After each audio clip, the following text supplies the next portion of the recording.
Hi, my name is Bob, and I work at the Seton Hall University Career Center, along with my colleagues Jorge and Sarah.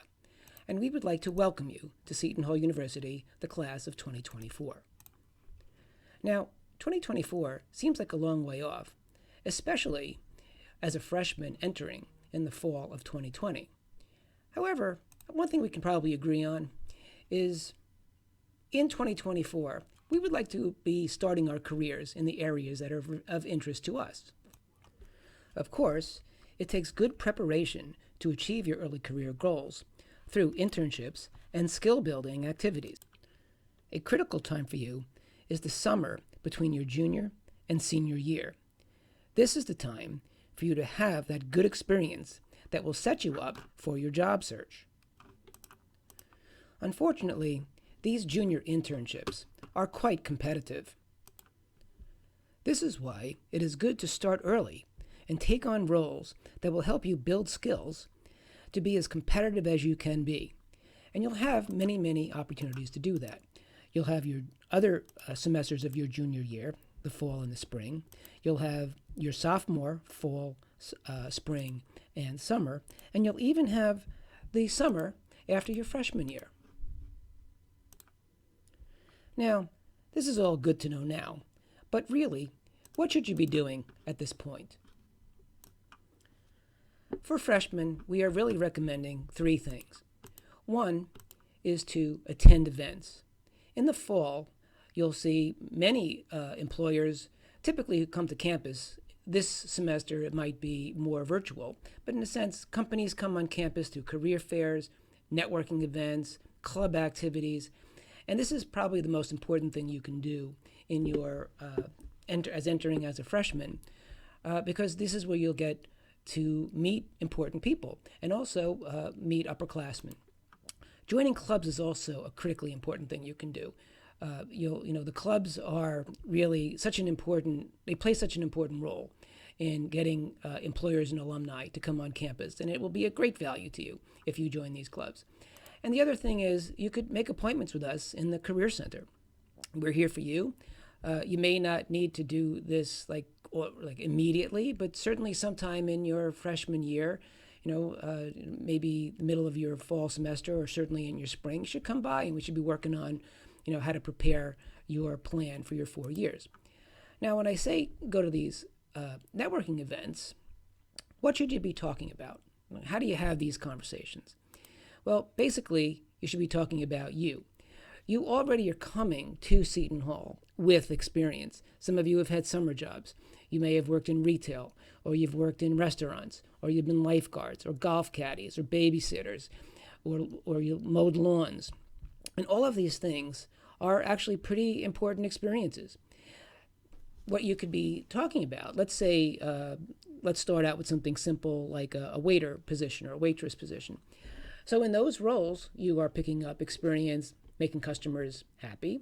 You're assessing their interests and their desires. You're understanding their purpose for being at the restaurant, whether it be a party or a date or whatever it is. You know that you can ask them if they want additional things, in their meal, which would make them happier. But it also increases the amount that they would be billed at the end of the evening. And all of these things are related to goals. And you as business students, that really is the way you should be thinking about your previous experiences, is not just what did you do, but what goals did you satisfy? So in a restaurant, for example, you are satisfying revenue goals. You are satisfying customer experience goals.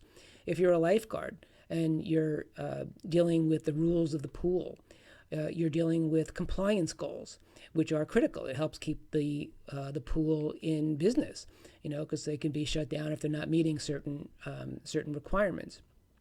I mean, if you're a babysitter, you probably get referral business. So you have growth opportunities. And so that's the important part of these roles. The actual thing that you're doing may not be what you want to talk about in detail, but your understanding about how you added to goal achievement. So a couple of things to think about is, it's time to get organized.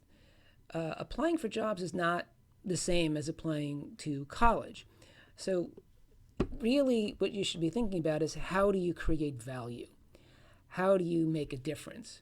How do you think?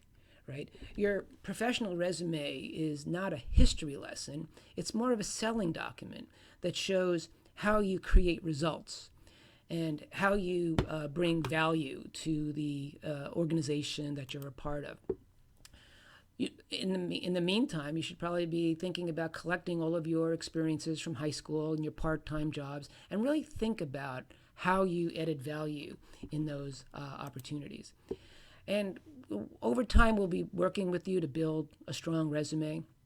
There are at least three critical areas. One of them will be your educational experience.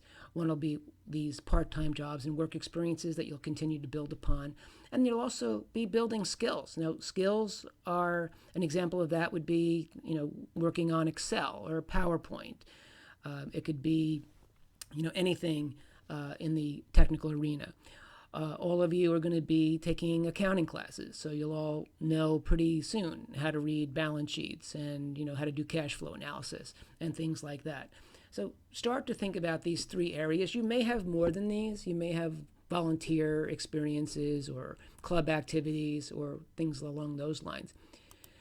And don't worry about being perfect, because we'll help you with this stuff. The other thing you should be thinking about is your LinkedIn profile. Once you get your resume in pretty good shape, we can add things to your LinkedIn profile that from your resume. LinkedIn is a very valuable tool. It's the beginning of how people find you online. It's a good networking application. And, in any career activity, it's important to know the mantras. It's not what you know. It's also not who you know, but it's who knows you. And a good LinkedIn profile will certainly help you with that. LinkedIn has so many positives that you can use it to your advantage. So not only is it a great networking tool, and you want to make sure that you keep this as up to date as possible, just like your resume, but it also has tools like LinkedIn Learning, which you'll have as a student. You have access to LinkedIn Learning, where you can take classes and get certified in certain skill areas that can help pad your resume. So one resource I'd like to point you to, this website here, which is library.shu.edu. It's a pretty valuable site as well. There's a lot of tools and information in there for you. There's tabs for events and workshops.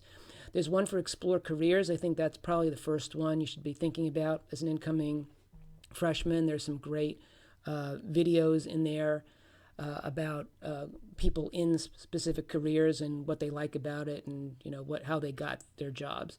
There's a section on resumes and cover letters, internship and job search, interview preparation, and grad school. So things that I will do is, on this recording in the comment section, I'll post some of these in the comment section so that you could take a look at those and get started.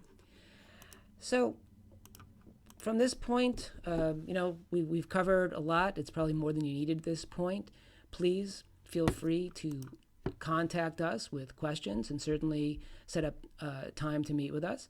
It was great having this opportunity to speak with you, and best luck, and we look forward to a long-term relationship with you. Thank you.